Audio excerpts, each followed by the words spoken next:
Pak Muflis atas waktu yang diberikan. Assalamualaikum warahmatullahi wabarakatuh. Bapak Ibu sekalian, saya ucapkan selamat malam. Semoga malam ini dalam kondisi sehat dan tentu saja Bapak Ibu sekalian dalam kondisi bahagia. Kehormatan bagi saya untuk bisa menyampaikan sedikit catatan. Kebetulan saya juga konsultan perencana tapi kecil-kecilan, nggak gede-gedean. Nanti jangan, kalau di luar jangan panggil bupati, nanti dikira saya menyaingi bupati yang asli. Amin. Iya, tapi kalau jadi bupati beneran ya amin. Semoga saja, amin. Amanahnya mungkin yang tidak bisa disandang.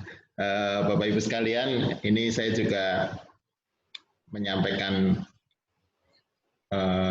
penghargaan yang sebesar-besarnya. Ini banyak senior di sini, banyak konsultan yang sudah malang melintang di dunia persilatan perancangan gitu. Jadi ada perencanaan, ada perancangan. Sebenarnya kalau kita mau ngomong perencanaan mungkin di programnya, tapi kalau sudah masuk ke kebutuhan tes tanah itu sudah masuk ke perancangan itu. Itu yang ingin saya sampaikan di awal. Jadi kita harus sudah bisa mulai membedakan antara perencanaan dan perancangan. Tapi ternyata di peraturan-peraturan yang tertulis konsultan perencana itu. Ya. Konsultan perencana mungkin bisa, tapi konsultan perancangan juga arahnya akan lebih jelas lagi. Yang pertama, jadi sekali lagi nanti banyak sekali mungkin yang akan saya peroleh dari Bapak Ibu sekalian yang senior dan juga mungkin apa yang saya sampaikan juga bermanfaat bagi yang khususnya yang pendidikan akademisnya bukan dari teknik sipil atau dari arsitektur. Ini ada Pak Safriandi, ada Pak Ari Budiman, ini kan sudah senior-senior sekali di sini.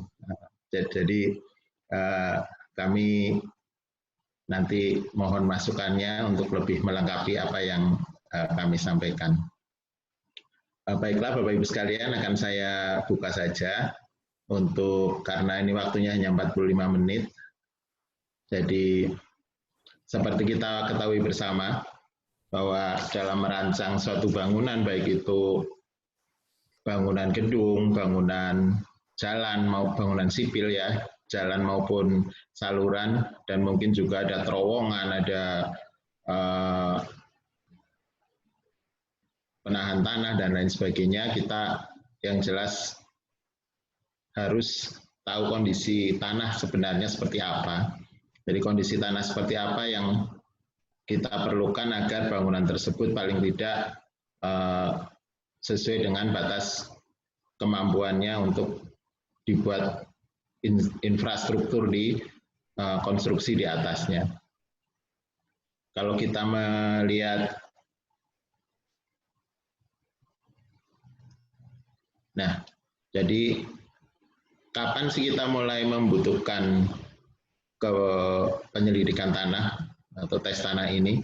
Jadi apabila kita melihat tahapan kegiatan dalam proyek konstruksi, sebagaimana yang ditulis oleh Ervianto, bahwa setelah studi kelayakan ada penjelasan atau briefing dan ada perancangan. Nah ini perancangan atau desain ini. Kalau perencanaan kan plan, kalau perancangan ini desain. Di saat desain ini kita membutuhkan penyelidikan tanah. Di samping pada fase proses perancangan dan perencanaan, ini dilakukan mungkin oleh konsultan perencana atau diswaklola sendiri oleh dinas teknis, misalnya oleh dinas pekerjaan umum.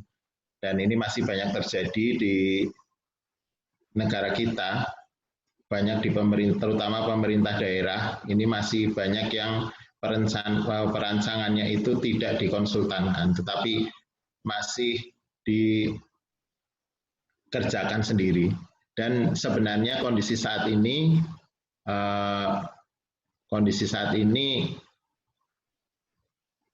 banyak kekurangan sumber daya manusia, terutama untuk mengisi tenaga-tenaga ahli desain ini. Dan itu sering juga kita diskusikan dengan beberapa teman-teman dari pemerintah daerah yang sebenarnya kurang sekali, tetapi ada beberapa masalah memang yang perlu segera ditindaklanjuti, misalnya penghargaan terhadap remunerasi tenaga ahli. Tapi kita kesampingkan dulu masalah itu, mari kita diskusi sejenak tentang kebutuhan penyelidikan tanah. Jadi pada saat perancangan ini, sebelumnya kita lakukan investigasi dulu untuk bagaimana kebutuhan penyelidikan tanah ini. Dan sebenarnya ini kita ambil dari SNI 8460 yang diterbitkan tahun 2017 bahwa untuk persyaratan perancangan geoteknik dan kegempaan yang diaplikasikan di Indonesia ini meliputi ada perbaikan tanah, stabilitas lereng, galian dan timbunan, keruntuhan hidrolik, terowongan, fondasi, struktur penahan, galian dalam kegempaan dan pertimbangan konstruksi serta monitoring dan supervisi. Di mana dalam SNI tersebut dipakai satuan standar internasional atau SI. Tapi kita nanti akan hanya membahas beberapa saja yang tentunya sering sekali kita butuhkan pada bangunan-bangunan di Indonesia, terutama ini bangunan-bangunan pemerintah yang kalau bangunannya semakin spesifik maka akan data kebutuhan data tanahnya juga akan semakin spesifik. Dan ini acuan normatifnya. Acuan normatifnya kita mengambil dari SNI, Standar Nasional Indonesia, dari ASTM, American Standard Testing, and ini lupa nih ngetiknya, dan material dari ASTO, dari British Standard, dari European Standard, dan dari Indonesian Single Risk Management, serta dari Japanese Industrial Standard. Ini acuan normatifnya. Nah, untuk data geotekniknya sendiri mencakup aspek-aspek: satu, rancangan penyelidikan geoteknik, dua, penyelidikan lapangannya, ketiga, pengujian di laboratorium, dan keempat, pelaporan hasil penyelidikan. Jadi kalau kita buat segitiga, data geotekniknya ada di sini, ini yang disusun dari penyelidikan laboratorium, penyelidikan lapangan, dan laporan penyelidikan tanah. Sedangkan untuk program penyelidikan tanah ini dirancang untuk mengetahui kondisi tanah sebenarnya, karena saya ingat betul dulu waktu awal-awal mempelajari mekanika tanah, jadi dosen saya waktu itu berpesan yang namanya tanah itu setiap meternya akan berbeda. Jadi kalau misalnya di lapangan kita, oh ini ternyata kedalaman tiang pancang di sisi sebelah sini hanya 6 meter, oh di sisi sebelah sana 12 meter, ini penyebabnya apa?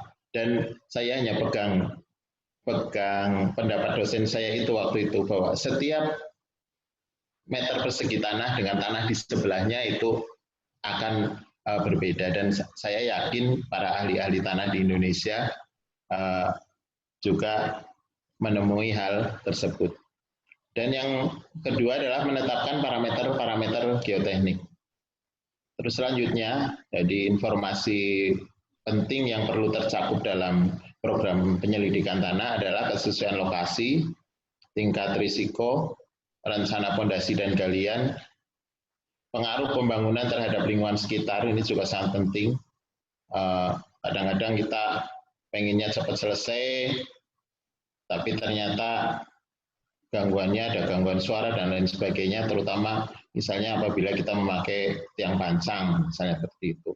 Tapi sekarang tiang pancang mungkin sudah diminimalkan, mungkin tidak memakai suara karena tidak ada suara karena hidrolis, tapi bisa saja ada kejadian lain di luar kebisingan.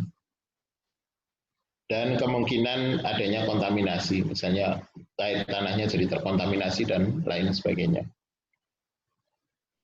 Untuk penyelidikan lapangan meliputi pengeboran dan galian dan juga pengambilan contoh tanah, baik contoh tanah terganggu atau contoh tanah tidak terganggu, disturbed dan undisturbed. Ada pengujian lapangan dan penyelidikan air tanah. Jadi air tanah itu dalamnya berapa, itu yang kedalamannya, misalnya yang jelas akan mempengaruhi kondisi daripada geotekniknya. Semakin dalam atau misalnya untuk longsor, untuk stabilitas lereng, kalau ada air tanahnya, ada undrain dan drain, itu akan jelas sangat berpengaruh terhadap bentuk daripada bangunan penahan tanahnya, misalnya seperti itu. Nah, ini ringkasan untuk penerapan metode penyelidikan lapangan. Ini tabelnya seperti ini. Saya ambil dari SNI yang ditetapkan tahun 2017. Ini ada batuan. Nah, ini ada K1, sangat baik, tanah yang sangat baik untuk tanah berbutir kasar, dan sangat baik untuk tanah berbutir halus. Ini acuannya ini. Jadi ini ada DPT, ada SPT, dan lain sebagainya. Untuk program penyelidikan lapangan sendiri, program penyelidikan lapangan yang dirancang meliputi jumlah titik penyelidikan, nanti ada dijelaskan di tabel kedua, kediaman penyelidikan ada gambar 1, dan kelas contoh tanah yang akan diambil, juga jumlah minimum benda uji, dan spesifikasi pengukuran air tanah serta jenis dan alat yang digunakan dan standar yang akan diterapkan. Ini mungkin bagi teman-teman konsultan sudah sering sekali melaksanakan ini dan sudah menjadi makanan harian. Dan ini contoh lapangannya seperti ini. Contoh lapangannya seperti ini, dan ini tabel yang nah ini. Jadi jumlah minimum penyelidikan tanah yang dibutuhkan. Jadi untuk gedung tinggi 8 lantai ke atas, ini 8 lantai ya, bukan kantai, 8 lantai maaf. 8 lantai ke atas ada satu titik setiap 300 meter persegi dalam pola grid dengan jarak 10 sampai 30 meter dengan minimum 3 titik per blok. Tadi ada yang sudah menyampaikan dari Papua, minimal 3 titik yang beliau rencanakan. Dalam hal beberapa menara terletak berdekatan dijadikan satu kesatuan dan digunakan kaidah yang sama. Jadi tambah titik apabila hasil investigasi menunjukkan anomali atau ketidaknormalan lapisan tanah. Untuk gedung dengan jumlah lantai 4 sampai dengan 7 lantai, itu di setiap 400 meter persegi dalam pola yang sama, yaitu pola grid, dengan jarak 15 sampai 40 meter, dengan minimum 2 titik per gedung. Jadi setiap 400 meter persegi. Dalam hal beberapa gedung terletak berdekatan dijadikan satu kesatuan dan digunakan kaidah yang sama. Jadi kalau gedungnya berdekatan mungkin malah mepet, ini cukup dengan ini, di mana kebutuhannya adalah 4 sampai 7 lantai. Tambah titik apabila hasil investigasi menunjukkan anomali lapisan tanah.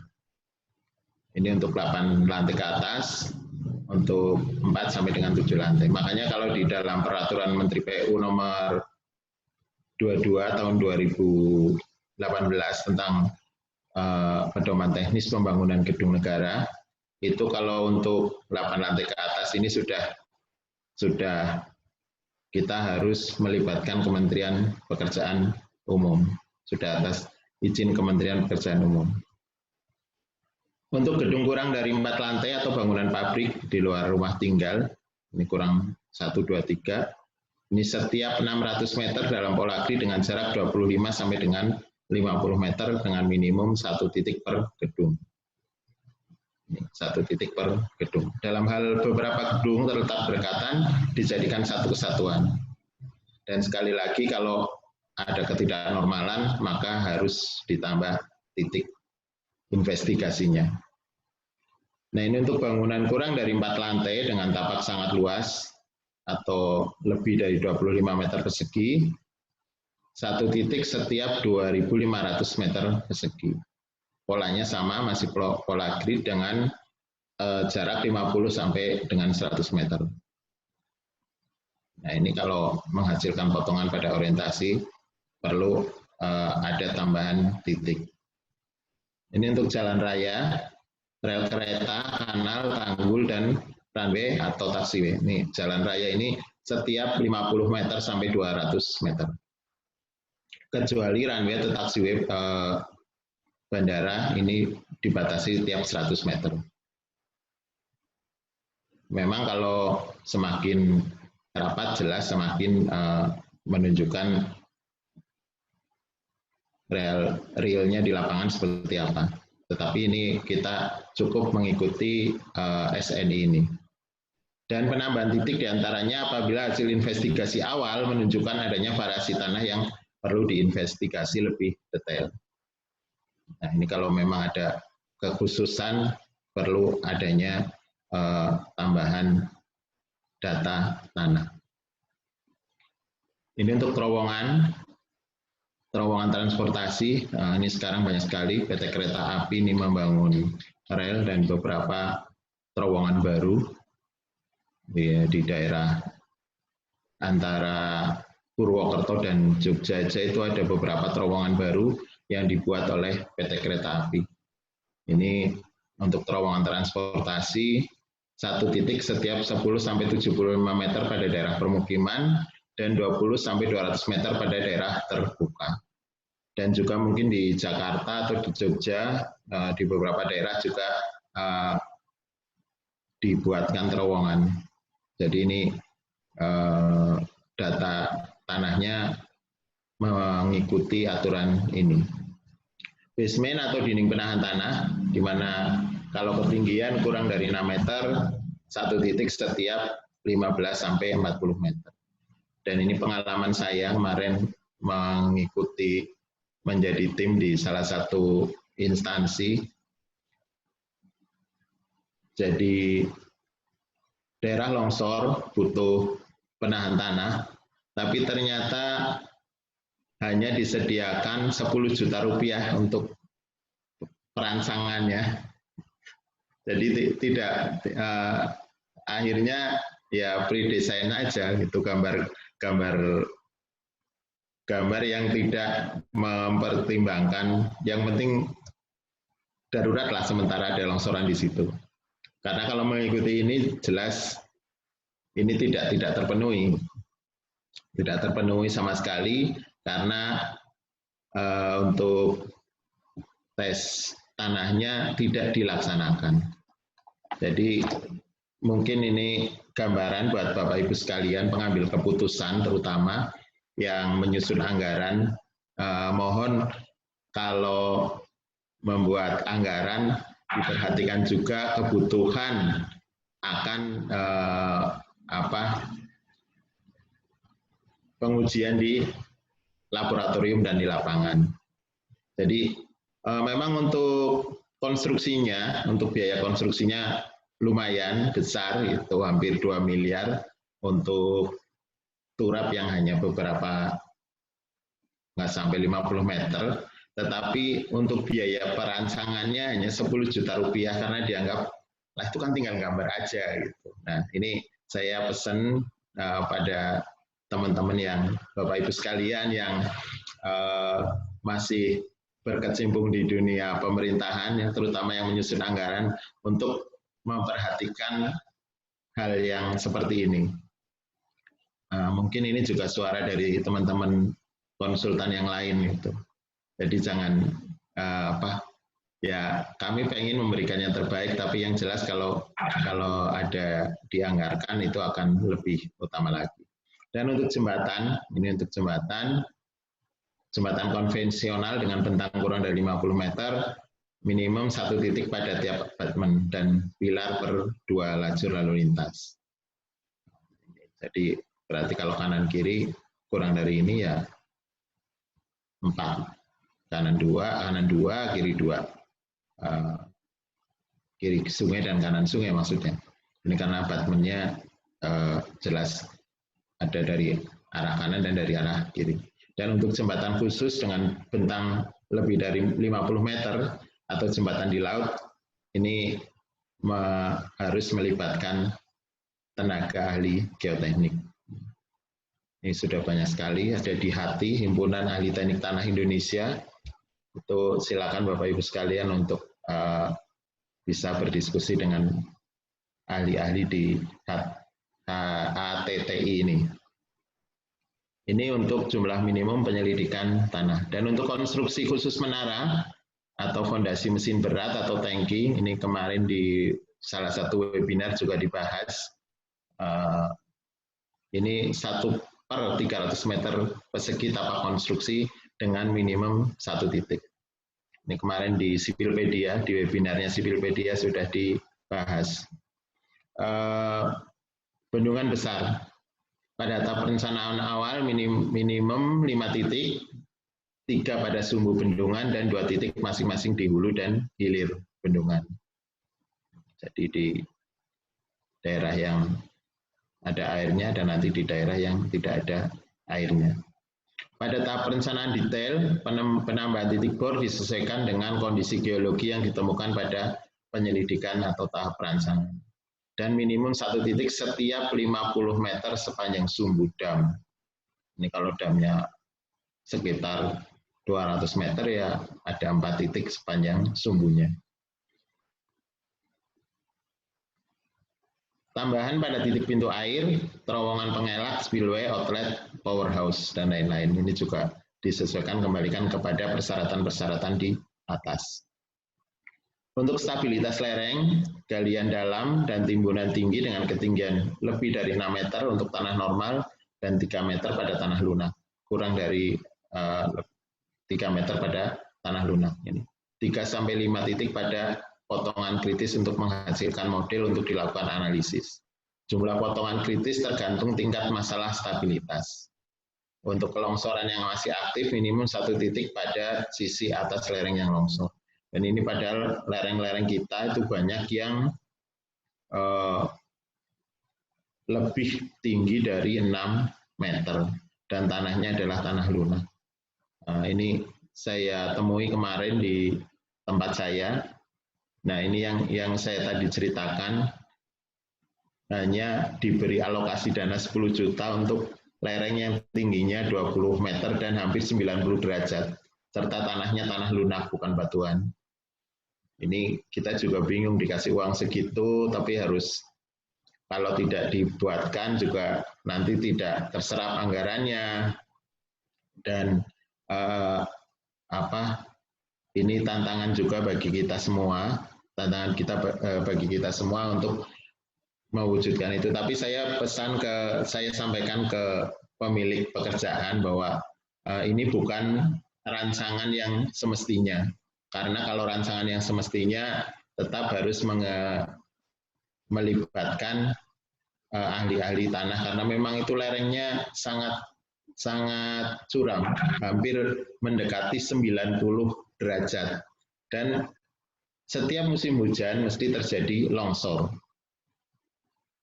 Untungnya penduduk setempat sudah terbiasa, jadi selama bertahun-tahun ya kalau musim hujan mereka nggak bakalan lewat situ lagi. Mereka menahan diri dan setelah hujan longsor dibersihkan. Dan hampir setiap musim hujan akan terjadi seperti itu. Dan yang terakhir ini untuk jumlah minimum penyelidikan tanah adalah di tempat reklamasi. Jadi 1 titik per 1000 meter persegi luas timbunan. Ini untuk reklamasi. Dan ini catatan untuk jumlah titik bor, konsultan perencana diwajibkan menjamin jumlah ketercukupan dan keakuratan data tanah yang digunakan dalam perancangan. Kalau memang merasa masih kurang, mohon untuk diajukan saja. Tetapi di dalam penganggaran konsultan kita, kadang-kadang apalagi yang masih menganut sistem pembiayaan konsultan perencana itu masih diurai menjadi personil dan non personil. Sering kita temui pada susunan rencana anggaran belanjanya itu tidak dimasukkan biaya untuk pengujian kebutuhan pengujian tanah. Jadi ini catatan bagi kita semua. Masih banyak yang belum memasukkan biaya untuk penyelidikan tanah ini. Padahal ke depan jelas bangunan-bangunan kita akan semakin luas dan semakin besar, dan itu juga membutuhkan perancangan yang semakin bagus, semakin baik. Karena sampai sekarang ini, saat ini kita sudah didukung oleh perkembangan teknologi informasi yang demikian luar biasa. Apalagi kalau nanti benar-benar building information modeling dilaksanakan, itu akan sangat bagus apabila dari investigasi kegiatan pekerjaannya, investigasi proyeknya itu sudah sedemikian lengkap. Jadi semakin ke depan akan semakin baik. Dan ini juga perlu disosialisasikan ke teman-teman, terutama di daerah. Ini kadang-kadang, lah udah nggak usah pakai itu, yang penting bangunannya jadi. Padahal sayang sekali kalau misalnya banyak kasus bangunan belum diserah terimakan, sudah miring, sudah seperti menara pizza dan lain sebagainya, atau ada retak-retak dan lain sebagainya, gitu. Itu kan akan menimbulkan kerugian tersendiri, terutama anggaran yang tidak digunakan secara maksimal. Nah, ini yang poin 21B, kedalaman penyelidikan tanah tergantung dari penyebaran beban. Ini ilustrasinya. Ini ilustrasi penyebaran bebannya. Nah, ini ada A sampai H nanti, ini untuk fondasi tapak kedalamannya. Ini ada yang lebih dari, dipakai terdalam dari 2 kriteria di atas. Jadi Z ini lebih besar sama dengan D plus 3B. B-nya ini luas fondasi tapaknya, D-nya kedalaman fondasi tapaknya. Nah, ini diagram penyebaran bebannya, kedalaman penyebaran bebannya. Nah, ini kriteria ya, kedalaman penyelidikan tanahnya. Ini untuk tapak bangunannya, yang poin B ini untuk tapak bangunannya seperti ini. Ini berarti kedalamannya C sama dengan 1,5 B. Jadi kalau tapak bangunannya 6 meter, berarti 1,5-nya ada 9 meter. Dan kalau misalnya 10 meter, berarti kedalamannya 15 meter. Tapi pada saat tertentu nanti titik alat bornya sudah tidak sampai. Dan saya pernah di daerah Kampung Laut namanya, di Cilacap, itu sampai habis sticknya, ada 50 stick, tidak menemui tanah keras. Dan itu memang tanah rawa, jadi antara Kota Cilacap dengan Pulau Nusa Kambangan itu ada namanya Kampung Laut, Segara Anakan, dan ada daerah namanya, wilayah namanya Kampung Laut. Itu di situ daerah endapan. Jadi memang sudah berkali-kali diadakan penelitian, tanah kerasnya itu lebih dari 50 meter. Nah, ini untuk yang C, ini untuk fondasi tiang yang berjauhan. Ini ada B-nya. Ini rancangan fondasi tiangnya seperti ini. Nah, ini ada 3 kriteria di atas. Nah, di sini ada 3 kriteria, di mana kedalamannya, D-nya ini adalah kedalaman pile cap-nya. D adalah kedalaman pile cap, sementara L-nya adalah kedalaman tiang pancangnya. kedalaman tiang pancangnya, kedalaman pengujiannya, ini sampai dengan A atau ZI ini. Dan untuk fondasi bangunan dengan tiang, ini tiangnya hampir di sepanjang bangunan. Ini ada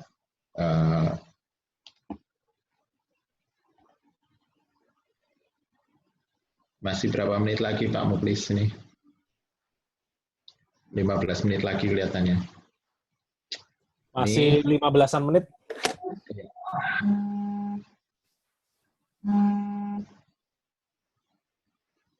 Saya lanjutkan, ini untuk dinding penahan tanah dengan air tanah di bawah dasar galian.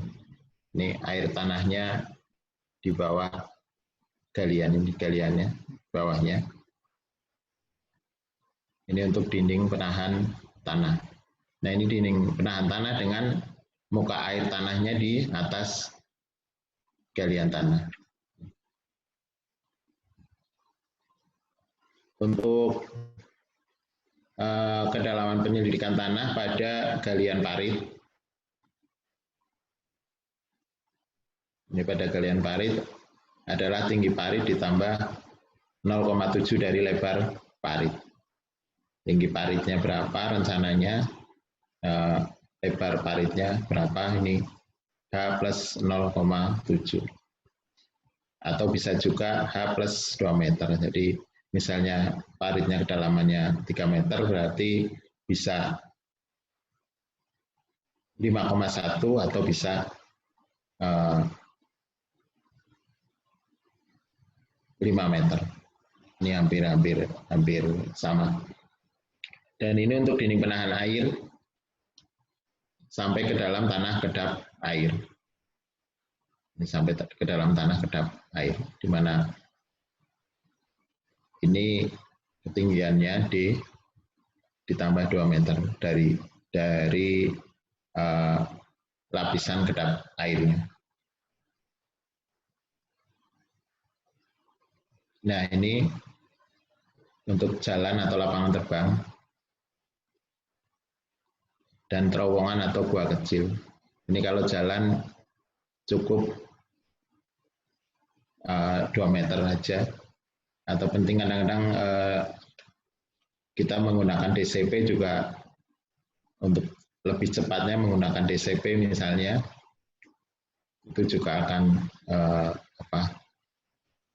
paling sekian. Tapi untuk tanah-tanah lunak memang akan lebih besar lagi. Dan untuk lapangan terbang tadi mesti kita ingat ada tiap 100 meter, tidak boleh ditawar kalau untuk lapangan terbang. Tapi kalau untuk jalan raya masih bisa ditawar. Nah ini untuk terowongan atau gua kecil, ini kedalaman dari penyelidikan tanahnya adalah D plus 2B. Ini D adalah lingkaran dari, B adalah lingkaran dari terowongannya. Nah ini pengambilan contoh tanah. Terdapat banyak jenis tanah dengan karakteristik dan kekerasan yang berbeda. Dibutuhkan berbagai jenis alat pengambil contoh tanah yang sesuai. Semakin keras maka akan membutuhkan alat yang bisa memasuki tanah yang keras tersebut. Jadi ini ada ketentuannya.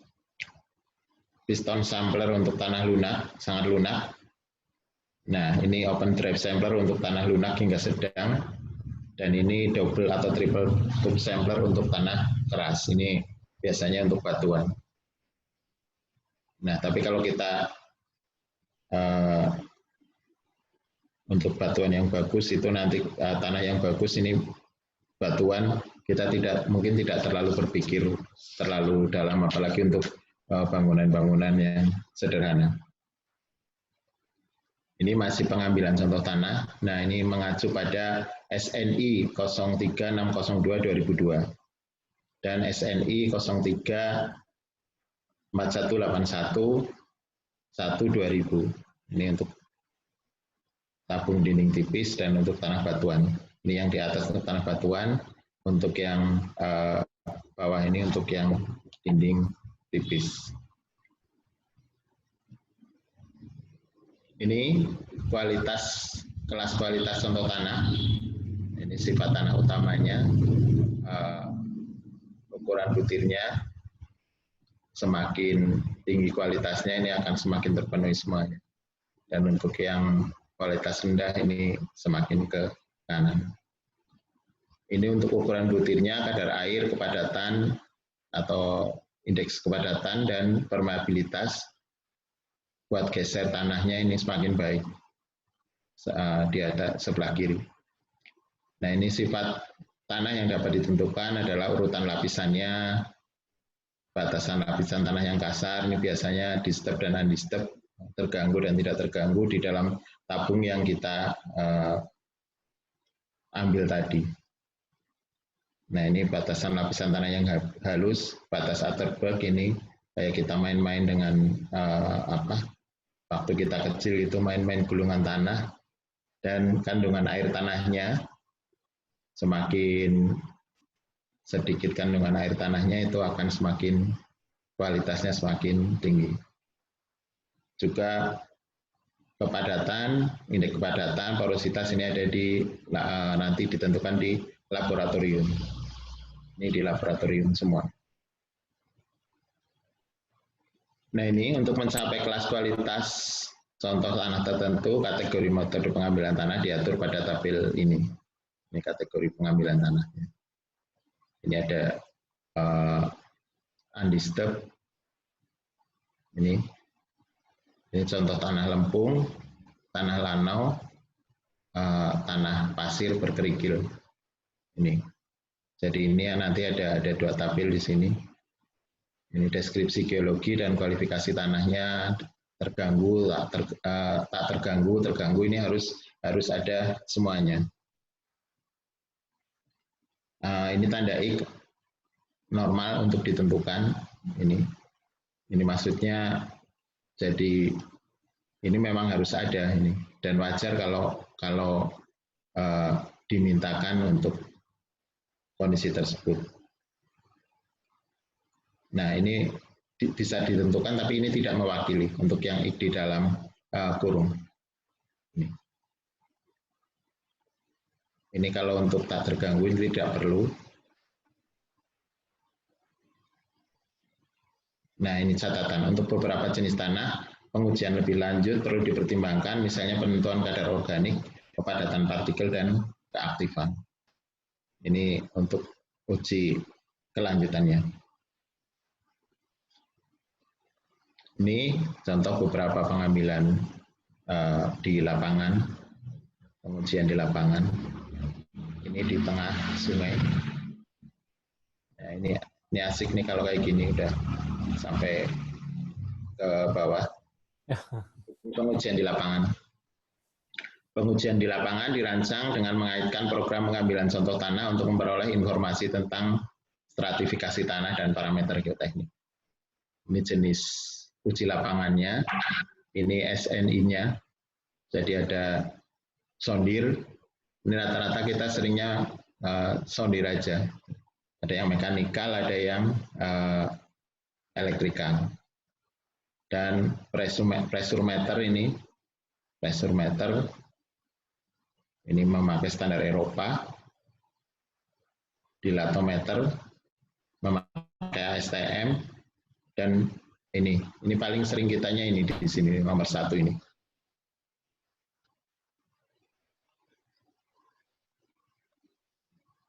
Ini satu juga saya yakin sudah mewakili. Dan kalau lebih kompleks lagi, ini mungkin bangunannya akan lebih kompleks yang dibutuhkan.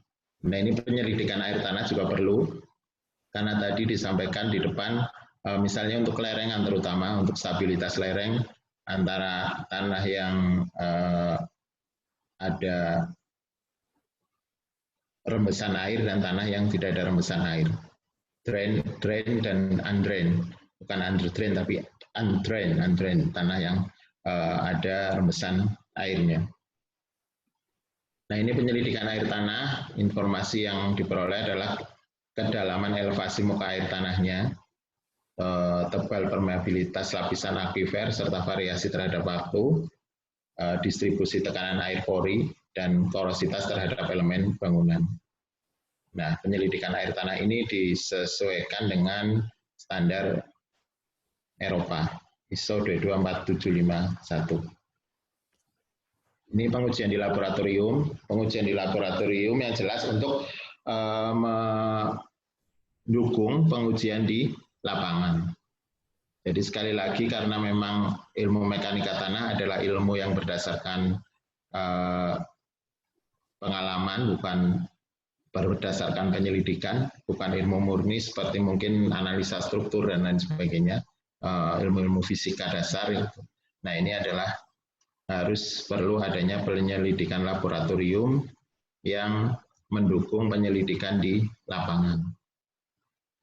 Jadi uji laboratorium disusun dengan memperhatikan program penyelidikan lainnya, informasi dari pengujian lapangan, jadi nanti ada kesesuaian enggak dengan pengujian lapangannya, dan hasil uji laboratorium harus diperiksa dengan nilai-nilai umum di literatur. Nih, misalnya dari Braja MDAS dan lain sebagainya. Uji laboratorium pada tanah meliputi pengujian untuk memperoleh sifat-sifat indeks tanah atau sifat indeks atau klasifikasi tanah yang meliputi kadar air, berat volume, berat jenis, distribusi ukuran butir, dan batas cair dan plastis, indeks kepadatan, dan dispersibilitas tanah. Ini anak-anak teknik sipil biasanya di laboratorium seringnya praktikum yang ini. Dan sifat kekuatan geser. Terus yang ini masih A semua, ini harusnya ABC ini. Harusnya ABC ini. Yang C ini sifat kompresibilitas tanah. Jadi ada uji konsolidasi dan keruntuhan. Tapi biasanya kalau masih mahasiswa S1 ini banyaknya di belajar uji konsolidasi saja. Untuk sifat pemadatan tanah, ada uji pemadatan tanah ringan dan berat serta CPR. Ini. Ada uji pemadatan tanah ringan dan senkon misalnya, dan berat. Nah, CPR ini juga kalau CPR lapangan bisa tadi dilaksanakan dengan DCP untuk uji sederhananya. Sifat hidrolis ada uji permeabilitas dan berbutir halus dan kasar. Dan sifat kimia ini tadi ada keperluan khusus misalnya, maka harus ada uji kandungan organik, karbonat, sulfat, klorid, dan pH. Ini uji di laboratorium. Nah, ini saringan yang bisa kita lihat, dan ini Casa Grande. Klasifikasi yang sesuai dengan dilakukan pada jenis contoh tanah dengan beberapa tingkat gangguan yang direkomendasikan pada tabel ini. Ini masih tanah lempung, tanah lano, dan tanah pasir berkerikil. Ini ada tadi yang dijelaskan di depan. Selanjutnya adalah uji mekanis. Ini kesesuaian berbagai jenis tanah untuk uji parameter mekanis dan hidrologis yang direkomendasikan seperti ini. Nah, ini sudah uji lanjut biasanya, dan untuk bangunan-bangunan sederhana jarang dilaksanakan. Untuk bangunan-bangunan sederhana jarang dilaksanakan. Jadi untuk bangunan yang memang membutuhkan perhatian khusus terutama pada struktur bawahnya. Ini jumlah minimum benda uji per lapisan tanah. Jadi ini berdasarkan pengalaman sejenis. Satuannya tidak ada dan sangat banyak. Ini untuk distribusi ukuran butir, ini 4-6 titik per lapisan tanah. Nah, ini untuk sifat mekanikal, ini perlu pertimbangan sebaran variasi hasil uji. Dan tergantung pengalaman terdahulu, jumlah minimum benda uji untuk setiap lapisan perlu pertimbangan, di mana sebaran variasi hasil uji tanah diatur pada tabel ini. Ini pertimbangan saja. Ini juga tabel minimumnya. Ini mungkin agak kurang jelas.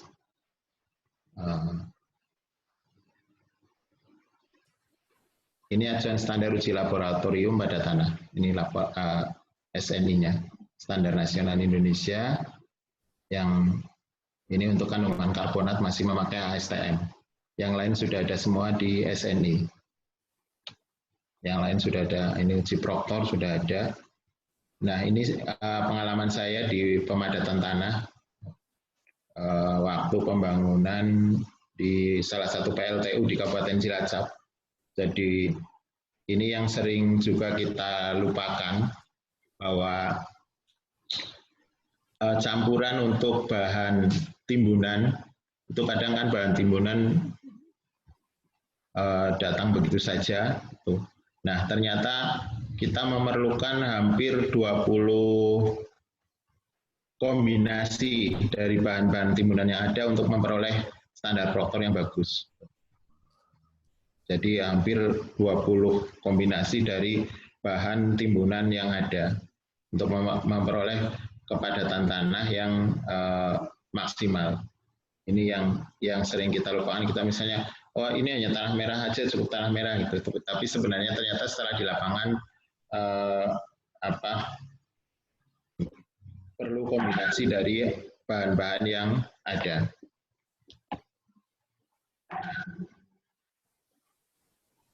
Ini terus, nah ini batuan, ini SNI 2848 2008. Ini mekanika batuan, ini jarang sekali kita temui. Nah ini masih banyak yang dari luar kalau untuk pengujian batuannya. Ini hasilnya adalah laporan penyelidikan tanah yang berguna untuk perancangan bangunan yang meliputi informasi geoteknik, evaluasi informasi geoteknik, keterbatasan pada laporan, dan tambahan penyelidikan atau uji laboratorium ini jika diperlukan. Jadi perlu tambahan pengujian, rekomendasi untuk tambahan pengujian atau tidak. Ini informasi geotekniknya seperti ini, nanti hasil akhirnya sesuai dengan lapisan tanahnya. Jadi informasi geoteknik mencakup hasil faktual di lapangan dan laboratorium, tujuan dan ruang lingkupnya untuk apa, deskripsi kondisi lapangan dan topografi. Nah, ini rencana struktur bangunan, kondisi air tanahnya, perilaku bangunan sekitar. Ini perlu dilihat juga. Kemarin viral juga ada yang bangunan 3 lantai yang doyong ke bangunan di sebelahnya. Dan informasi geologi dan kegempaan setempat ini untuk gempa ini sudah ada aturan tersendiri, ada bukunya tersendiri, dan serta hal-hal yang relevan dengan struktur yang akan dibangun. Ini untuk informasi geotekniknya. Dan ini yang sering dilupakan untuk bangunan-bangunan yang tidak sederhana atau di atas 4 lantai. Nah, ini juga sering tidak dianggarkan pada perancangan. Jadi nanti konsultan perencananya suruh nyari data sendiri, yang sementara tidak ada anggaran. Tapi kalau terpaksa ya memang adanya itu ya akhirnya dilakukan juga, meskipun mungkin jadi kelihatan perancangannya lebih murah. Nah, setelah laporan tadi, maka perlu adanya informasi evaluasi geoteknik pada laporan penyelidikan tanah yang meliputi kajian hasil uji lapangan dan laboratorium dan informasi lainnya, terus geometri strata tanah, deskripsi detail dengan semua strata, baik fisik, parameter deformasi, dan kekuatan tanahnya, serta ulasan mengenai kondisi yang tidak lazim, seperti ditemukannya rongga atau lapisan tanah yang tidak menerus. Itu karena tadi kita harus pegang pendapat bahwa dari setiap meter tanah yang kita jumpai mesti ada banyak perbedaan. Tapi tetap kita harus kembali lagi ke usaha yang sudah dilakukan oleh para ahli ini, bahwa kita tetap harus melaksanakan pengujian terhadap tanah yang akan kita tempati sebagai lahan untuk pembangunan. Nah, ini informasi evaluasi teknik seperti ini bentuknya. Evaluasi harus disampaikan dalam bentuk tabulasi dan grafis yang mencakup potongan melintang yang menampilkan lapisan atau strata tanah dengan batas-batasnya termasuk evaluasi muka air tanah. Terus nilai-nilai parameter geoteknik untuk setiap lapisan tanah dan ulasan nilai parameter geoteknik. Ini diperoleh dari penyelidikan tanah. Demikian yang bisa kami sampaikan. Sekali lagi, mohon maaf apabila dalam penyampaian ini kurang berkenan di hati Bapak Ibu sekalian.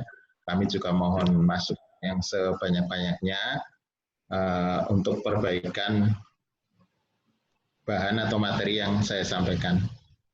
Tapi saya yakin juga semoga ini bermanfaat untuk bagi Bapak Ibu yang awam dengan kondisi pengujian tanah. Waktu saya kembalikan kepada Pak Muklis. Terima kasih Pak Anwar. Terima kasih atas penyampaian materinya. Pak Muji mau menambahkan sebelum kita diskusi dan tanya jawab? Enggak, saya bukan. Ya, terima kasih Pak Muklis. Ya, saya bukan ahlinya, saya orang awam, cuman saya membayangkan aja lah berapa sih biayanya kalau 3 titik dan berapa lama sih waktunya untuk penyelesaiannya, sehingga itu bagian menjadi anggaran lah untuk pengadaan jasa konsultan ini. Tapi nggak perlu jawab sekarang Pak, kita diskusi aja, silakan dilanjut aja. Silakan Pak Muklis. Siap. Halo Pak Muklis. Siap, dilanjut siap. aja dengan pertanyaan saya. Ya, makasih Pak Muji. Kita buka untuk diskusi. Silakan Bapak Ibu yang mau diskusi atau mau ada pertanyaan, silakan klik raise hand yang ada di partisipan. Baik, untuk yang pertama, Bu Eti Purwanti. Silakan Ibu. Dari Halo. mana? Assalamualaikum. Malam. Ya, perkenalkan saya Eti, Pak. Saya pernah membaca dokumen perencanaan gedung. Nah, waktu itu di dalamnya ada penyelidikan tanah. Nah, di dalamnya itu memuat bahwa tanah tersebut harus mencapai nilai kepadatan dalam satuan CBR. Nah, padahal setahu saya CBR itu biasanya kan digunakan untuk jalan raya ya, Pak ya. Nah, apakah kalau kita membangun gedung itu satuan kepadatan tanahnya juga CBR juga, Pak? Kemudian tes apa ya yang seharusnya digunakan untuk menguji kepadatan tanah itu? Kemudian berapa sampel yang diperlukan untuk pengujian itu? Makasih, Pak. Siap, makasih. Bisa ditangkap Bang Anwar ya? Bisa. Ya. Oke, silakan lanjut. Nah, langsung aja ya Pak ya. Ya. Ya, Bu Eti, terima kasih ini atas pertanyaannya. Jadi Bu Eti menemui kalau CBR kok harusnya untuk jalan raya, kok ini untuk gedung gitu. Memang untuk CBR ini memang lebih banyak untuk arahnya ke jalan raya, tetapi untuk gedung juga berguna. Tapi sebenarnya bukan CBR-nya, tapi nilai kepadatan tanahnya. Jadi misalnya gedung itu ternyata terletak di atas tanah yang timbunan itu. Jadi tanah timbunan itu apa istilahnya harus dipadatkan sampai mendekati kepadatan alami 100%.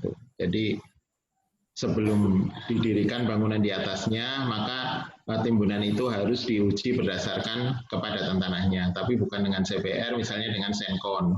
Jadi kalau nilai kepadatannya sudah disyaratkan di dalam spesifikasi teknis misalnya 95%, nah itu apabila ternyata pada saat pengujian Senkon itu masih di bawah 95%, maka harus dilakukan pemadatan lagi. Itu seperti itu. Jadi kalau untuk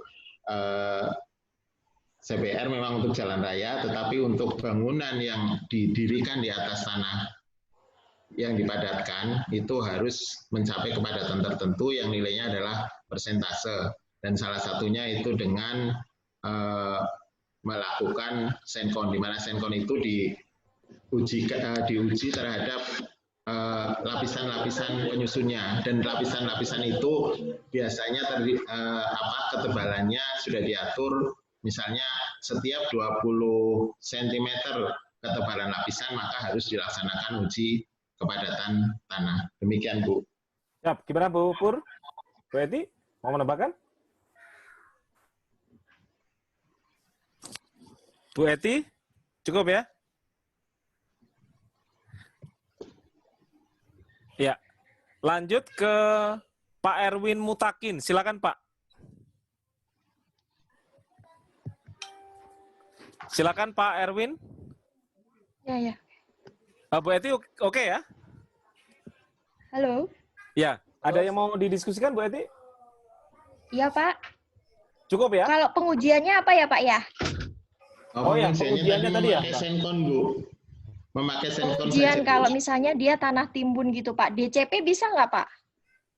DCP itu untuk ini saja, untuk jalan raya, tapi untuk bangunan, untuk tapak bangunan lebih baik memakai uji senkon. Tapi lebih dahulu Ibu harus membuat proktor tes. Jadi proktor itu adalah misalnya, oh ini harus kombinasi dari beberapa bahan timbunan gitu. Nah, hasil dari proktor tes itu yang nanti digunakan sebagai standar kepadatan untuk timbunan, bahan timbunannya. Jadi sebelum ada timbunan, Ibu harus melaksanakan proktor tes ini dulu gitu. Jadi proktor itu kombinasi dari beberapa bahan timbunan yang akan digunakan di bangunan tersebut, di lahan yang akan ditimbun tersebut itu.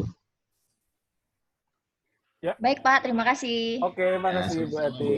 Terima kasih. Lanjut Pak Erwin Mutakin, silakan Pak. Silakan Pak. Halo, dari Pak. mana? Malam. Halo, dari Pak. mana Pak? Dari Inspektorat Kabupaten Kutai Kartanegara, Pak. Oh, silakan Pak Erwin. Oke, Pak. Apa kabar Pak Anwar? Baik, alhamdulillah. Ya, alhamdulillah Pak. Ini pertama kali bertemu nih Pak. Iya. Saya sebenarnya sarjana teknik Pak, tapi Ya. bidangnya bukan teknik sipil, jadi arsitektur Pak. Jadi agak bingung ya. Tapi saya mencoba menyesuaikan lah, karena pekerjaan saya kan sebagai APIP Pak. Iya. Nah, di dalam APIP itu ada namanya probity audit. Di dalam probity audit itu dia ongoing sifatnya. Jadi kami masuk ke dalam teknis perencanaan pada awalnya. Nah, yang saya tanyakan pada saat misalnya ini ongoing kami auditnya, untuk pekerjaan perencanaan gedung misalnya itu bagaimana kita bisa sebagai auditor nih Pak, ya sebagai auditor masukkan saja bagi kami mengetahui secara optimal terkait dengan penganggarannya, karena kami tidak mengetahui bagaimana optimalisasi pekerjaan tanah itu dari jumlah tenaga kerjanya apa, spesifikasinya apa. Nah, bagaimana kami bisa mempelajari secara teknis masalah itu, Pak. Itu yang pertama, Pak ya. Karena disadari atau tidak disadari, jika gagal di dalam perencanaan itu mengakibatkan kegagalan dalam konstruksi. Saya pernah melihat itu, Pak. Jadi ada pekerjaan yang mungkin saya tidak usah ceritakan, itu berlapis. Jadi sudah dibuat konstruksinya untuk pekerjaan turap dinding, namun mungkin beberapa bulan kemudian runtuh, kemudian dibuat lagi. Nah, itu kalau diperhatikan memang tidak efisien dan tidak efektif. Jadi mungkin di sini titik kritisnya adalah pada saat perencanaan bagaimana kami bisa secara optimal melakukan asistensi atau pendampingan ataupun dalam probity audit biar di dalam perencanaan itu bisa optimal di dalam membuat suatu perencanaan atau perancangan, Pak. Itu yang pertama, Pak ya. Yang kedua adalah terkait dengan masalah ini, Pak, dalam post audit.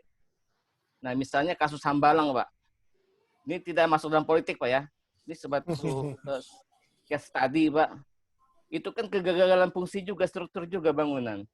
Nah, bagaimana kami sebagai tim audit itu mungkin masukan kepada kami bisa mengetahui bahwa hasil laporan penyelidikan tanah itu memang memadai. Apakah ada titik-titik kritis yang harus kami lihat, kami pelajari, yang bisa mengatakan bahwa oh ini hasil auditnya memadai, oh ini tidak. Apa kata kuncinya itu Pak ya? Karena kan biasanya kalau laporan kan selalu bagus-bagus saja. Oh begini. Nah, kemudian Pak yang ketiga, ini kami juga ada satu kasus terkait dengan dugaan terhadap pengurukan tanah yang rangkap anggaran. Apakah bisa dilakukan penyelidikan, mohon maaf Pak, terhadap tanah-tanah yang mungkin sudah lama diuruk, Pak, mungkin sudah 10 tahun, 20 tahun, itu apakah bisa diukur jumlah tanah yang diuruk ke suatu lahan itu Pak? Jadi apakah bisa diukur dengan beriringnya perjalanan waktu? Yang keempat terkait dengan pekerjaan normalisasi sungai, Pak. Nah, normalisasi sungai itu apakah harus ada penyelidikan terhadap jumlah endapan tanah itu? Jadi karena kadang-kadang kami sebagai tim audit sangat sulit untuk mengukur berapa tanah yang memang tersedia di dalam sungai itu, kemudian bagaimana jumlah tanah yang benar-benar dibawa ke atas, digali itu Pak, dibersihkan itu. Jadi sehingga apakah memang ada metode pengukurannya itu Pak? Terima kasih, mungkin itu saja Pak. Oke ya, itu saja ya? Ya. Oke Bang, bisa ditangkap Bang, nanti sambil diskusi lah dengan Pak Erwin ya, kalau mungkin kurang jelas. Siap. Ya, nah, nanti mungkin ada waktu khusus nih dengan Pak Erwin nih, dengan Pak Erwin. Terima kasih. Timur ya. Jadi ini masalah penganggaran ya Pak yang pertama. Nah, saya coba menjawab ini anggaran yang untuk tenaga ahli dan lain sebagainya itu. Memang sering kita temui ini terutama di daerah-daerah, kalau di instansi vertikal malah justru jarang ditemui, apalagi instansi teknis seperti Kementerian PUPR itu jelas jarang ditemui. Jadi untuk di daerah ini saya pernah menerima pekerjaan penimbunan itu. Nah, kami dari perencana itu sebenarnya sudah menetapkan spesifikasi tersendiri, misalnya oh ini untuk tiap 20 pertanyaannya hampir sama dengan Pak Erwin. Ini setiap 20 cm sudah kita masukkan bahwa setiap 20 cm dilaksanakan tes kepadatan itu. Nah, tapi ternyata karena PPK-nya tidak mengetahui itu dan konsultan perencananya juga nggak didengerin omongannya, akhirnya PPK-nya tidak pernah meminta adanya tes kepadatan tanah itu. Nah ini, dan yang saya alami selama ini jarang sekali ada di perencanaan itu di KAK-nya sendiri saja, di KAK-nya yang disusun itu sendiri saja tidak meminta data tanah, satu. Terus yang kedua, apabila meminta data tanah ternyata tidak disediakan tidak diuraikan bahwa data tanah itu jelas diperoleh dari ahli tanah yang bekerja gitu. Nah, di KAK kan salah satu cara untuk menyusun anggarannya, menyusun nanti di HPS-nya seperti apa, penganggarannya seperti apa, itu salah satu faktor pertamanya KAK-nya. KAK-nya sendiri tidak menceritakan itu, tidak meminta data tanah. Padahal misalnya ini mau bikin bangunan di atas timbunan itu, atau bangunan di atas tanah lunak gitu misalnya, seperti itu kan tetap di atas tanah apapun tetap yang namanya bangunan membutuhkan tes tanah. Nah, ini data tanahnya tidak diminta, dan misalnya diminta di KAK-nya tidak disusun kebutuhan dari ahli tanahnya, dia hanya menyusun ahli teknik bangunan, misalnya ahli teknik bangunan gedung, atau hanya meminta daftar, tukang ukur, surveyor, dan lain sebagainya. Itu seperti itu Pak Erwin. Jadi KAK di sini tornya itu sangat berpengaruh sekali pada penyusunan anggaran yang disusun oleh ownernya, oleh pemilik pekerjaannya. Nah itu yang sering kadang-kadang, bukan kadang-kadang, seringnya KAK kita itu hanya, tor kita itu hanya kopas dari Nah, pokoknya sekarang di Google itu banyak sekali, kita nanya ke Google, cari itu apa bukan kesalahan, tapi apa sebenarnya meskipun Kopas kita kan bisa mempelajari nih sebenarnya apa sih kita maunya yang seperti apa gitu, gedungnya seperti apa, terus struktur bawah yang seperti apa gitu. Nah itu yang sering tidak kita sadari. Mungkin kalau Pak Erwin kan dari arsitek, yang penting indah-indah lah gitu kan. Tapi nah ya, orang sipil sama orang arsitek biasanya di situ, aduh ini arsitek bikin gedungnya seperti ini, tapi kita membuat strukturnya seperti apa, juga nanti struktur bawahnya yang menahan bangunan itu seperti apa. Nah itu yang perlu disinkronkan. Jadi untuk penganggarannya yang jelas agar tidak terjadi kegagalan konstruksi ini Pak Erwin ini mintanya seperti itu KAK-nya diperjelas dulu yang jelas. KAK-nya ini diperjelas mau bikin apa, mau dibawa kemana, tujuan pembuatan gedungnya apa, fungsinya apa, itu ada di situ. Gitu. Atau misalnya gedung ini perlu basement apa enggak, atau tetap parkirnya di bawah gedung tapi bukan di basement gitu kan bisa seperti itu. Itu untuk penganggarannya. Jadi kembali untuk penganggaran Pak Erwin mulai dari KAK-nya. Dan agar tidak terjadi keruntuhan bangunan ya seperti itu tadi, tetap misalnya ahli struktur gedung ya harus bekerja dengan ahli teknik tanahnya seperti itu. Dan kapan Probiti bisa masuk dan bisa paham itu. Kalau misalnya Pak Erwin kan bukan ahli tanah, itu sama seperti arsitek yang lain itu.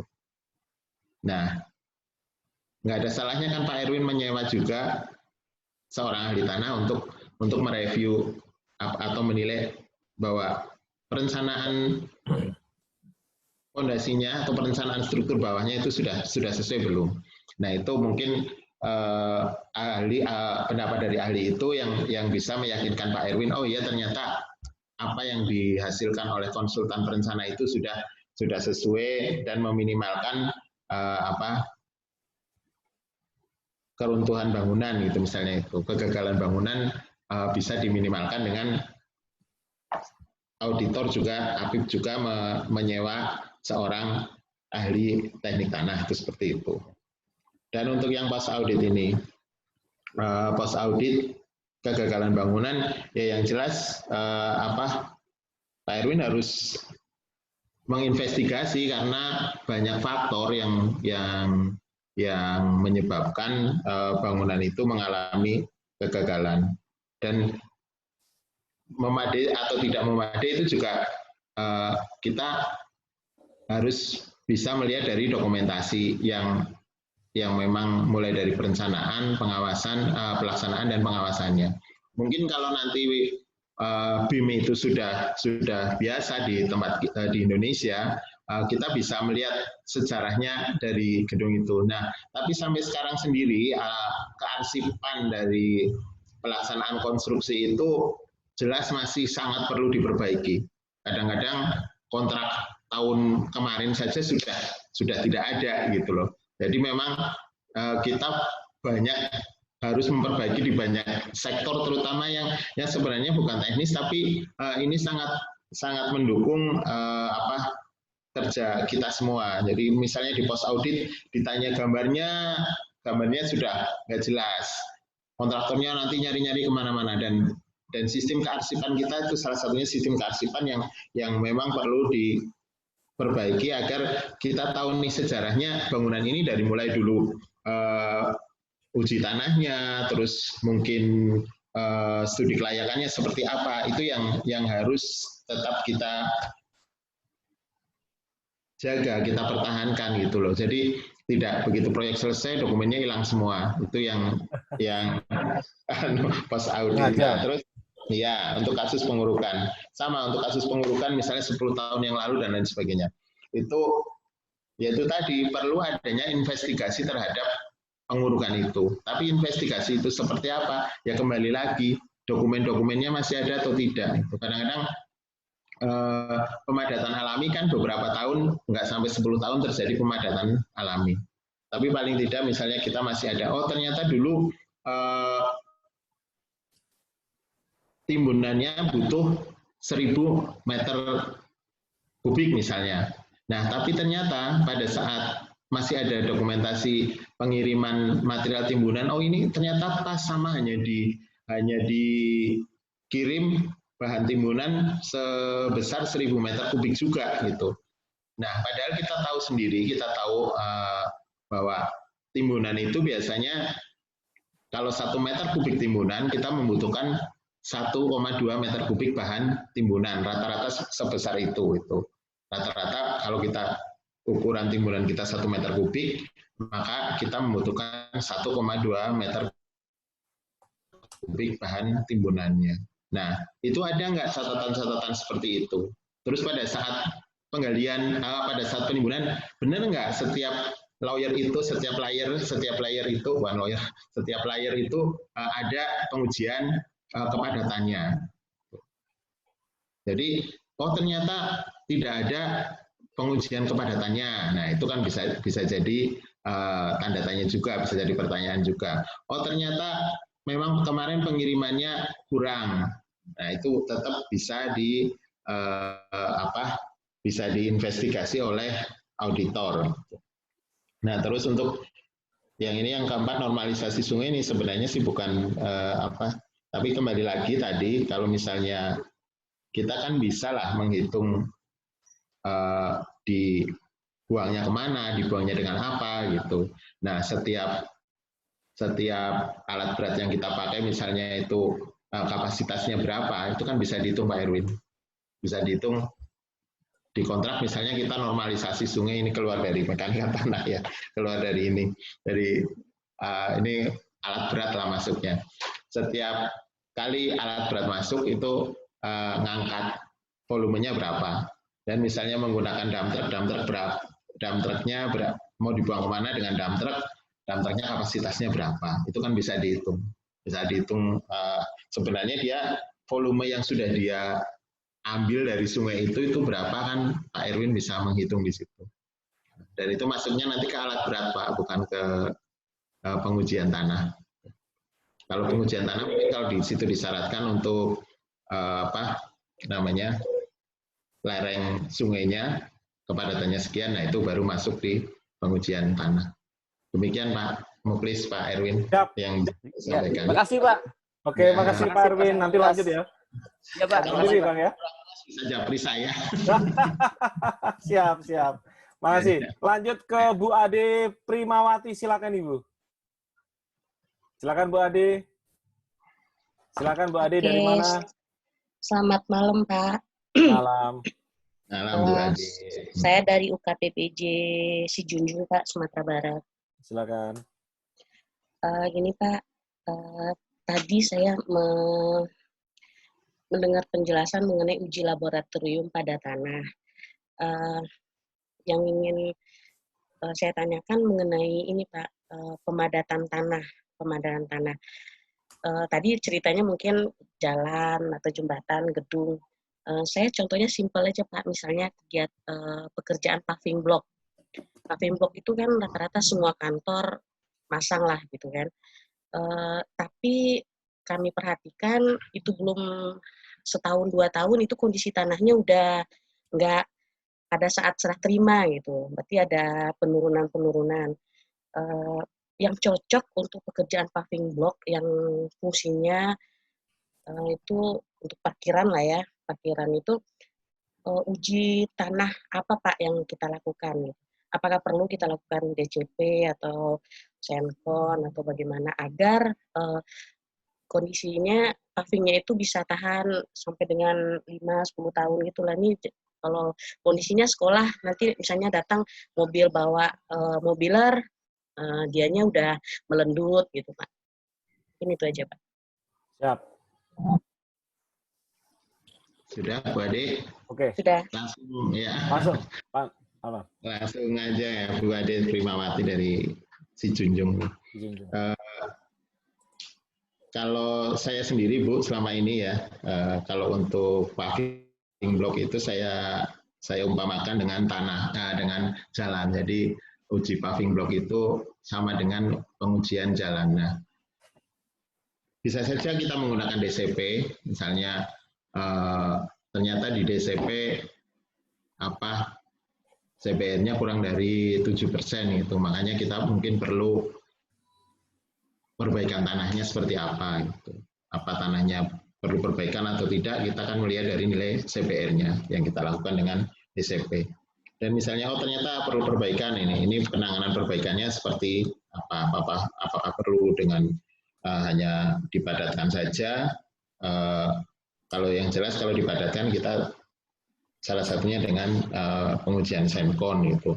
Tapi kalau misalnya, oh ternyata kita perlu dengan salesman gitu, misalnya seperti itu dan lain sebagainya. Tapi kalau untuk parkir, saya pikir cukup dengan uji CBR aja, uji DCP ini aja. Itu seperti itu. Tapi kita juga harus melihat juga,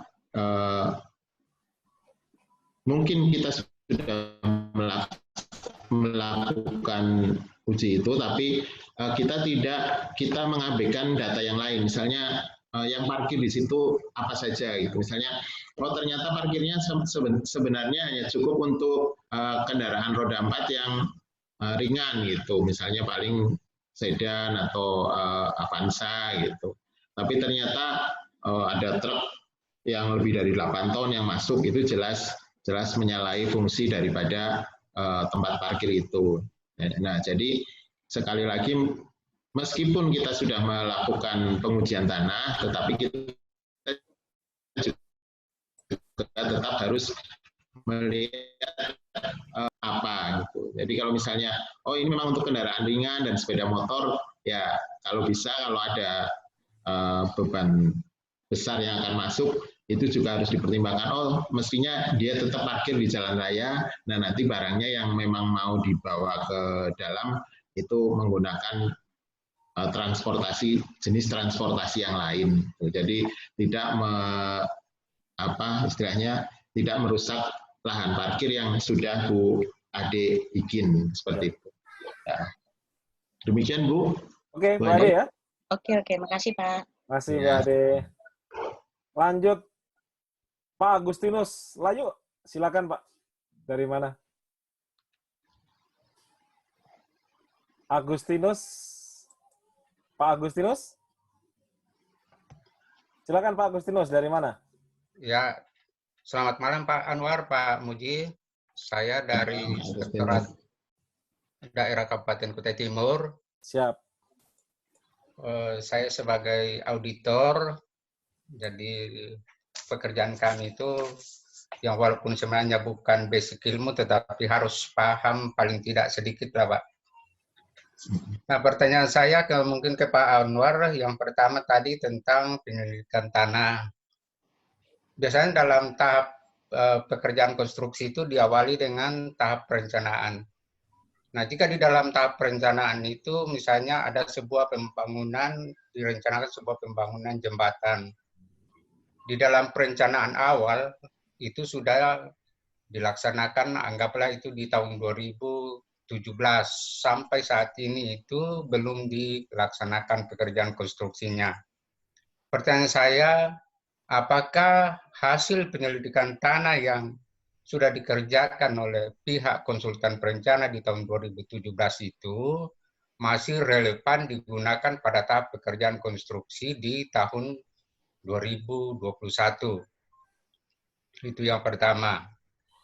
Yang kedua, misalnya di dalam tahap pelaksanaan pekerjaan konstruksi, saya pernah mendapati di dalam tahap pekerjaan konstruksi di dalam pembangunan jembatan, ternyata oleh ahli dari pihak kontraktor konstruksi melihat bahwa kedalaman yang dirancang oleh pihak konsultan perencanaan untuk menahan beban jembatan itu tidak relevan dengan beban yang harus dipikul, sehingga dia mengajukan lagi penyelidikan tanah lebih untuk diulangi, dan hasilnya bahwa kedalaman yang direncanakan awalnya itu berubah menjadi lebih dalam dari hasil penyelidikan tanah yang dilakukan oleh pihak kontraktor.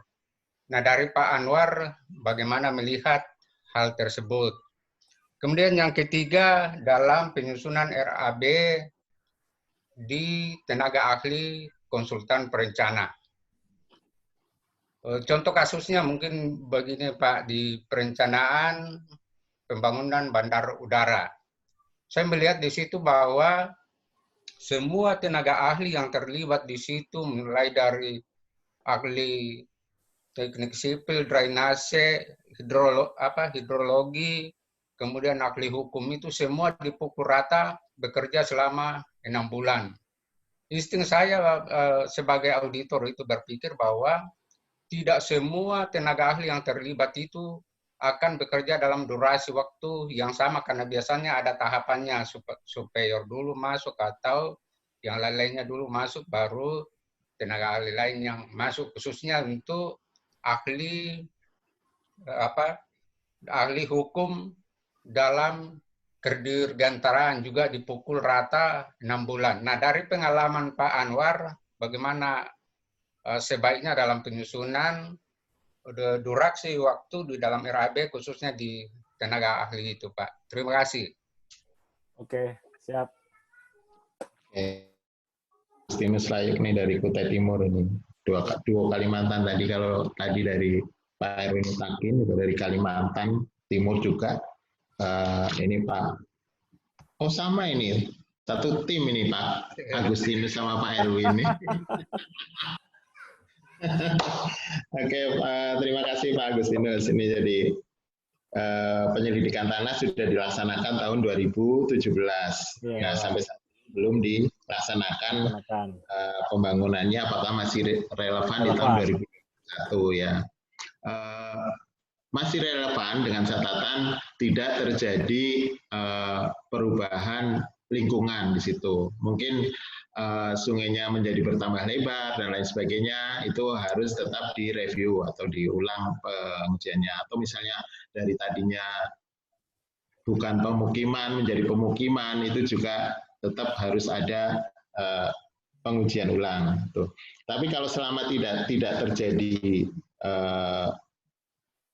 perubahan-perubahan lingkungan seperti itu, baik perubahan sosialnya maupun perubahan secara alamiahnya, nah ini masih relevan. Tapi tetap perlu diingat bahwa mungkin pada tahun 2000 ada faktor lain Pak di samping itu. Misalnya mungkin di tahun 2017 itu kendaraannya tidak terlalu ramai, yang ibaratnya diproyeksikan mau melewati jembatan itu. Nah ini fungsi lalu lintas harian rata-ratanya seperti apa, itu juga perlu diingat, perlu dicermati lagi, karena mungkin untuk kondisi tahun 2017 itu memang itu memang pas gitu, tapi kalau setelah 4 tahun berjalan sama, mungkin kondisi lingkungannya jelas berubah gitu, atau ini tadinya sungainya lebarnya hanya 30 meter, sekarang menjadi 40 meter atau 45 meter, terjadi erosi tebing sungai gitu. Nah, dulu titik pengujian tanahnya di sebelah mana, itu yang tetap harus dilihat. Oh, ternyata titiknya dulu yang sekarang sudah terkena erosi, berarti mungkin harus ada lagi di tempat yang baru untuk menggantikan titik yang terkena erosi itu. Dan juga faktor-faktor lain, misalnya tadi lingkungan, lalu lintas juga harus dipertimbangkan. Itu yang pertama. Yang kedua masih masalah konstruksi jembatan. Jadi konsultannya mengadakan penyelidikan, ternyata ada kedalaman yang kurang, dan itu kontraktor juga melakukan penyelidikan lagi yang memperoleh hasil kedalaman yang baru, ya, hasil kedalaman yang baru.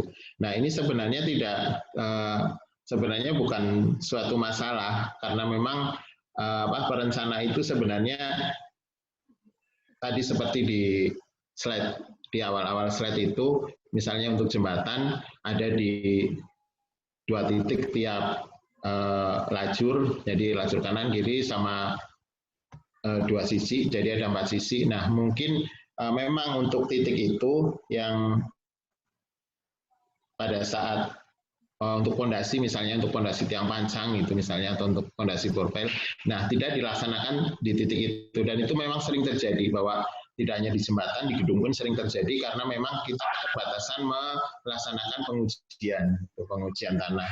Jadi tidak masalah, dan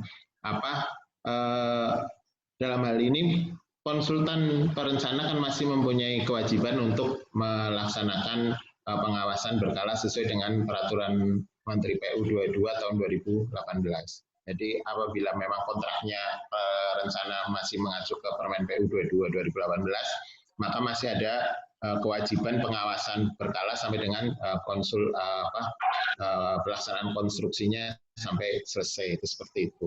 Dan ini yang ketiga, yang penyusunan RAP tenaga ahli konsultan. Ini yang seperti saya sampaikan di depan.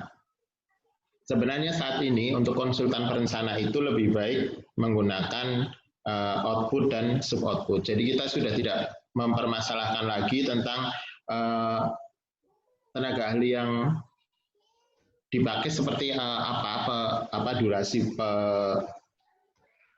penugasannya. Ini karena yang penting bahwa output dan sub output yang diperoleh oleh owner, yang diperoleh oleh pemilik pekerjaan itu sudah sesuai dengan keinginan atau apa yang tertuang di dalam KAK. Jadi kita tidak perlu lagi, oh ini ternyata kok tenaga ahli tanahnya jadi durasi 6 bulan, padahal sebenarnya dia hanya butuh waktu di ahli tanah misalnya hanya 2 bulan, atau ahli struktur hanya 3 bulan. Nah ini karena memang kita ada beberapa yang belum dilaksanakan oleh kita, rata-rata itu seperti itu. Sama di beberapa instansi seperti itu, masih tetap tidak mau bahwa kalau kontrak dengan konsultan perencana itu adalah kontrak output dan sub output. Yang dipentingkan adalah misalnya DED-nya saja gitu, atau laporan-laporan tertentu saja. Nah ini yang akhirnya kita jadi tahu, oh ini personil ini penugasannya seperti ini. Nah sebenarnya yang seperti itu sudah tidak diperlukan lagi di konsultan perencana, tetapi durasi penugasan itu karena konsultan perencana sifatnya adalah lumsum, itu kontraknya kontrak lumsum. Beda dengan konsultan pengawas, memang harus karena waktu penugasan harus jelas dia ditugaskan berapa bulan, dia ditugaskan berapa hari, dan itu yang ada di kontrak pengawasan konstruksi. Jadi seperti itu Pak, untuk penyusunan RAB tenaga ahlinya itu berhenti sampai di kertas kerjanya saja. Tapi begitu masuk ke HPS atau yang ditenderkan itu sudah berbentuk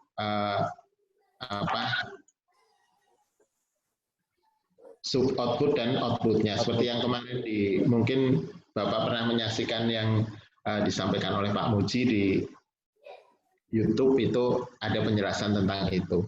Ya. Demikian Pak Agustinus Ayub dari Kotim. Ya, terima kasih Pak Anwar, Pak Muji, terima kasih. Pak Muji mungkin mau menambahkan nih terkait dengan kontrak ini. Yang punya video.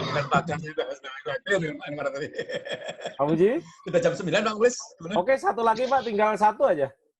Oh ya, oke. Bang Andi Juwana, silakan Bang. Assalamualaikum Pak Anwar.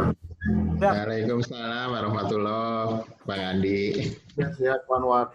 Ya. Pak Anwar, saya hanya butuh sharing saja pengalaman Pak Anwar ini. Kita ketahui kan sekarang itu lebih dipertegas lagi dalam PP 22 dengan PM14 tentang perencanaan dan perancangan.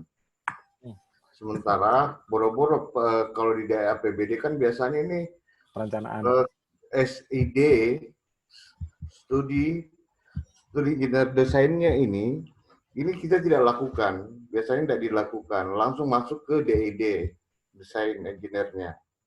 Nah, biasanya ini saya mohon pengalaman Pak Anwar dari sebagai konsultan, bahwa kalau di dalam perencanaan ini, biasanya kan kita dalam melakukan uji tanah itu kan setempat-setempat, apalagi tergantung dari biaya yang ditetapkan dalam HPS. Misalnya dibutuhkan 5, jadinya 3, karena tidak mencukupi. Kalau di daerah saya sih, per titik itu biasanya 15 juta, Pak. Kalau sondir itu. Nah, ketika dalam pelaksanaan, pada posisi MC0 ini kan dilakukan pengukuran ulang oleh penyedia. Maka lahirlah gambar kerja yang dibuat oleh penyedia. Nah, ketika ini tidak sesuai, apakah Pak Anwar pernah mengalami bahwa perencanaan itu dianggap salah karena terjadinya kegagalan bangunan? Yang kedua, pertanyaan saya, Pak, pada saat MC0 dilakukan kajian ulang terhadap desain, terhadap kondisi lapangan, dilakukan oleh rekanan, itu biaya pengujian tanahnya dari rekanan itu dari pos mana ya Pak ya? Ataukah itu disediakan oleh pengguna anggaran? Ini saya tidak berbicara gedung Pak. Kalau kita berbicara gedung mungkin masih ada tanggung jawab dari konsultan perencana. Tapi kan kalau di sumber daya air dengan Bina Marga tidak menjelaskan secara spesifik seperti itu. Mungkin hanya itu aja Pak. Saya mohon pengalaman Bapak Pak. Siap, makasih Bang Andi. Bang Anwar? Oh iya, siap. Jadi terima kasih Bang Andi, ini calon kepala dinas PU ya. Amin. Amin. Tinggal ngetik SK-nya aja Pak Andi. Ya, saya itu SK dari Bapak aja Pak Bupati. Oke. Jadi kalau uji tanah tempat itu, sementara anggarannya kurang ya. Kalau saya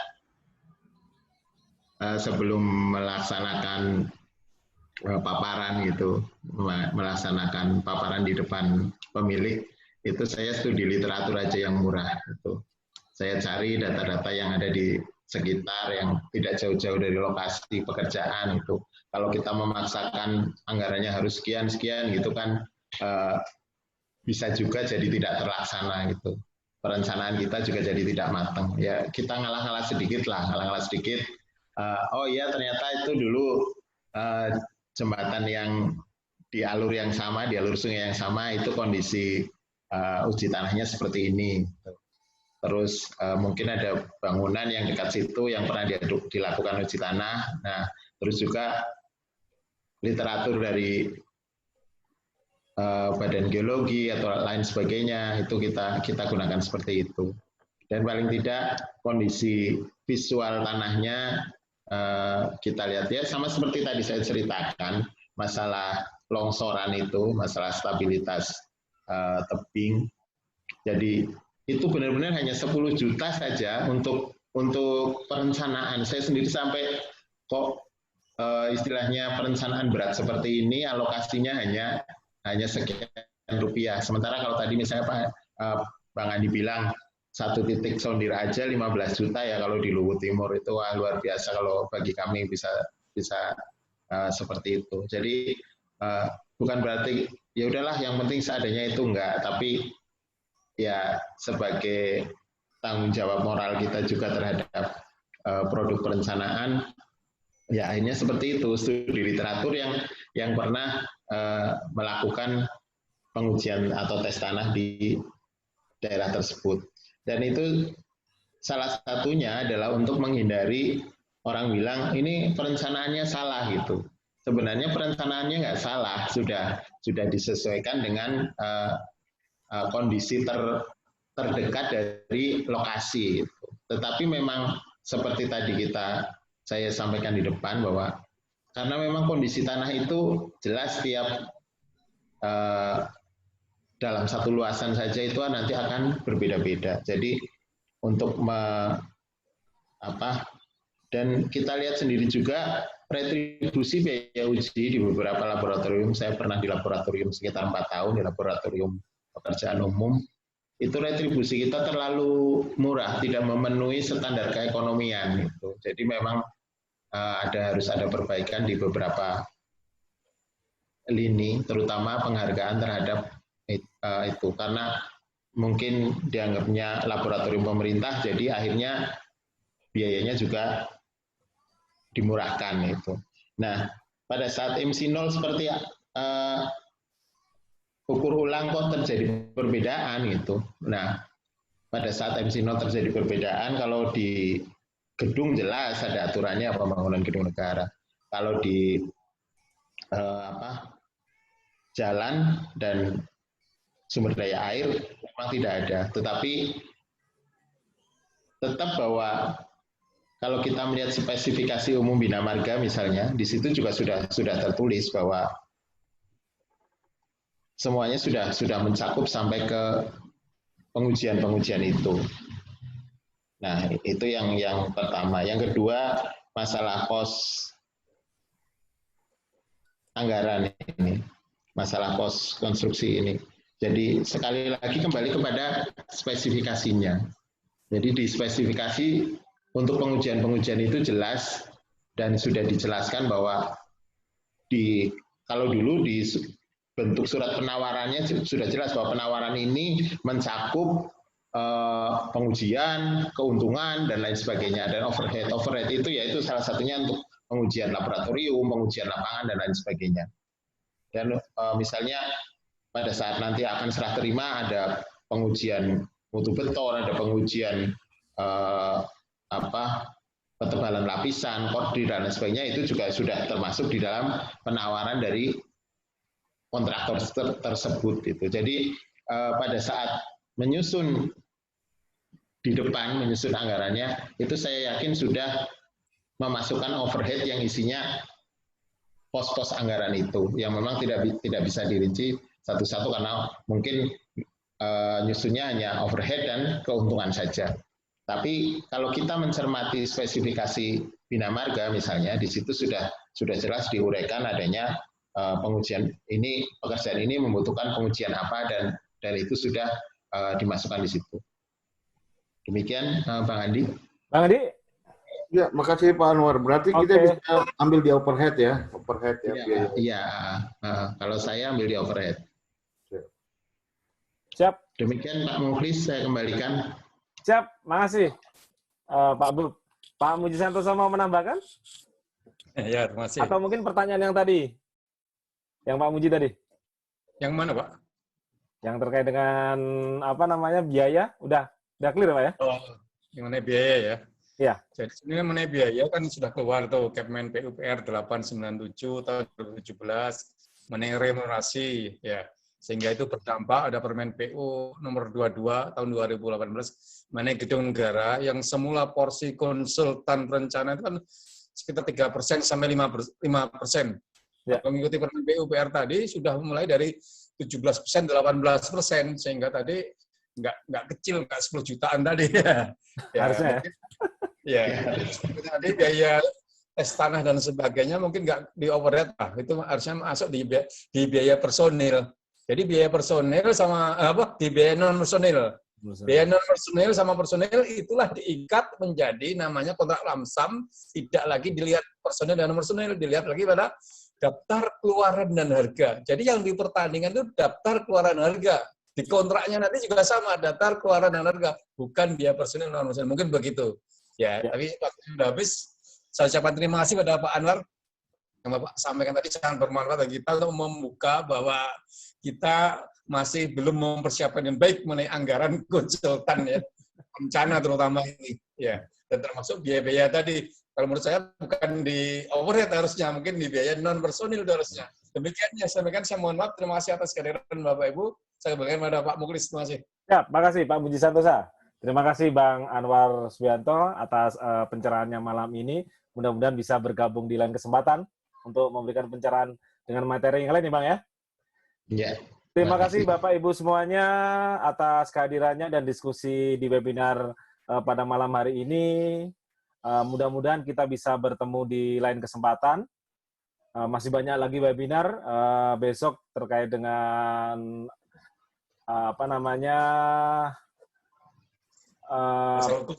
masalah hukum ya, pidana PBJ besok. Jadi ada juga kelas khusus, silakan Bapak Ibu ikuti. Demikian untuk webinar kali ini. Kami mohon maaf jika ada kesalahan teknis baik disengaja maupun tidak sengaja. Saya akhiri, salam pengadaan. Wassalamualaikum warahmatullahi wabarakatuh.